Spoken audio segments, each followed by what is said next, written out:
Správy moderuje Tomáš. Dobrý deň, milí diváci. Dozvedeli sme sa, že Kunovskú priehradu musia vypustiť z toho dôvodu. Jeden rybár chytal na červíka a žiaľ sa mu z hačika utrhol a dorastol takých obrovských rozmerov, že potrebujeme vypustiť priehradu, aby sme ho mohli naložiť a odviesť. Svoju pomoc s prevozom červíka na neurčité miesto nám ponúkla aj ruská armáda. Дорогие друзья, телевизионный шпионажный сателлит Советского Союза захватил в Kunovskej преграде незвичайného tvora, ktorého vás bavíme tak, že si toho ani nevšimnete.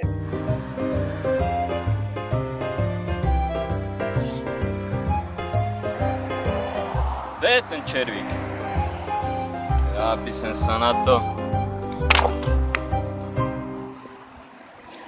Sem z Vedeckého inštitútu Ševedko a došiel sem spraviť reportáž, lebo sa utrhel rybárový červ.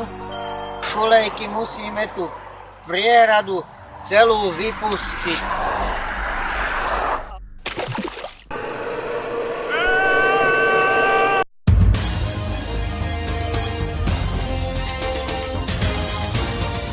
Jak bude, vám poví Marek.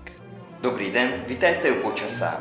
Nad vama sa nám niečo objavilo a na tento míste môžete vidieť veľkú černú díru a najprv bude hádzať impulzy a potom odtáď vylecá marťanské mandelinky, o ktorých nic nevíme.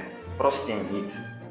Zatáď máme dohady, že táto mandelinka létá krížem krážem. Proste jebla. To je všetko.